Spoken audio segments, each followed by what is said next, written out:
Miren este mapa.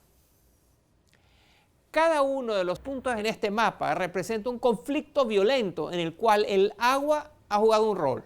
Este mapa registra conflictos desde hace 5.000 años, 3.000 años antes de Cristo.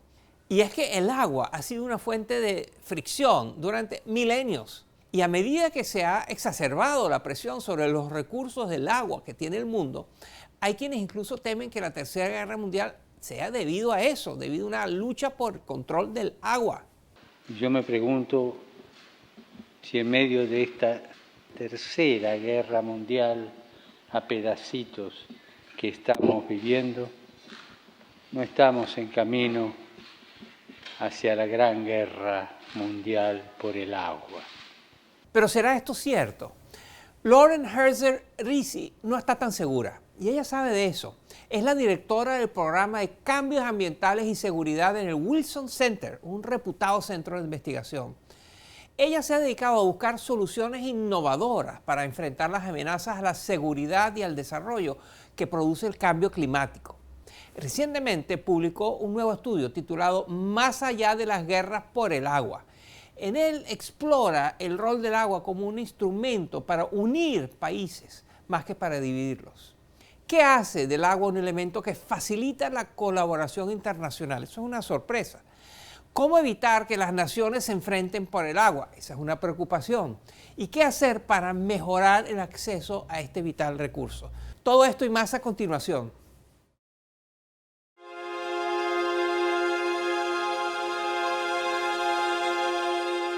En 2019, un estudio del Instituto de Recursos Mundiales reveló que casi un tercio de la población global vive en países en situación de estrés hídrico extremadamente alto.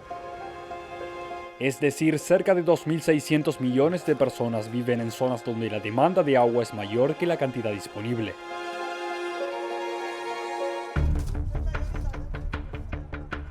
La crisis hídrica mundial se ha ido exacerbando en años recientes, pero no es un fenómeno nuevo.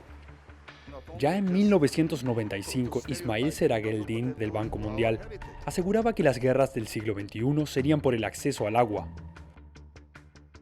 Hablamos al respecto con Lauren Herzer Risi, quien se ha dedicado a estudiar la relación entre el agua y el conflicto. Las investigaciones sobre la conexión entre el agua y el conflicto no apoyan la idea de una guerra mundial por el agua. Esto no quiere decir que el agua no sea parte del conflicto entre estados. Pero aún no hemos visto que estados entren en guerra por el agua. Donde sí vemos conflictos por el agua es a nivel local. Pero incluso en esos casos, es más por la incertidumbre sobre la disponibilidad del agua que por la escasez. Y es que desde hace más de 4.500 años, ningún estado le ha declarado la guerra a otro estado por el agua.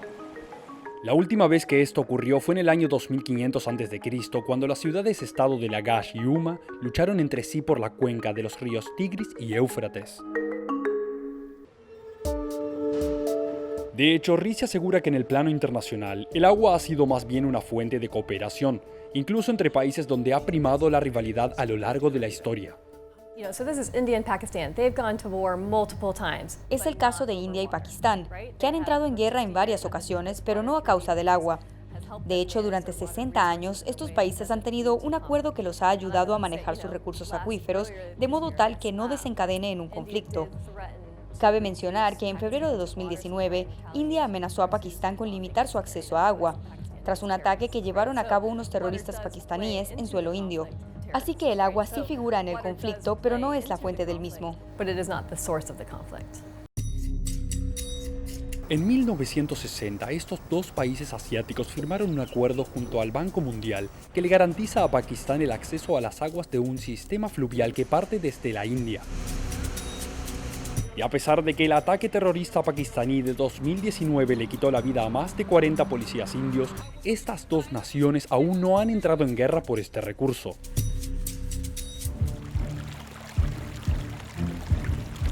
Esta tendencia hacia la cooperación se ha visto incluso a nivel local, donde Risi asegura que hay más probabilidades que se den enfrentamientos por el agua.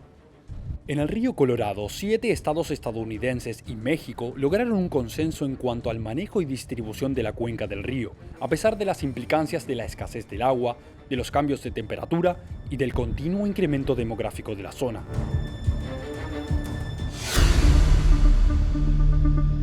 Según el informe del Instituto de Recursos Mundiales, países como India, Chile, México o incluso España e Italia podrían sufrir una escasez extrema de agua en los próximos años. Medio Oriente, por su parte, sobresale como la zona más vulnerable, albergando 14 de los 33 países que tienen más probabilidades de enfrentarse a recortes en el suministro de agua. Los conflictos armados que ya existen en esta región podrían exacerbar la situación hídrica.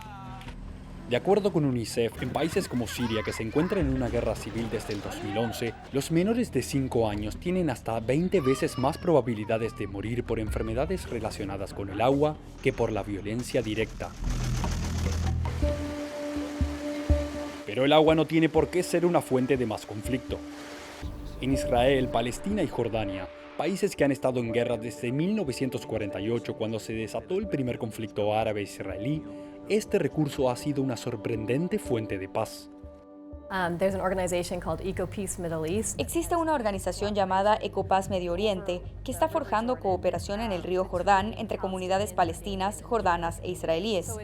Es el único esfuerzo de cooperación y construcción de paz trilateral que existe en esa región y se enfoca en crear un ecosistema más sano para los niños, sin importar de qué lado de la frontera vengan.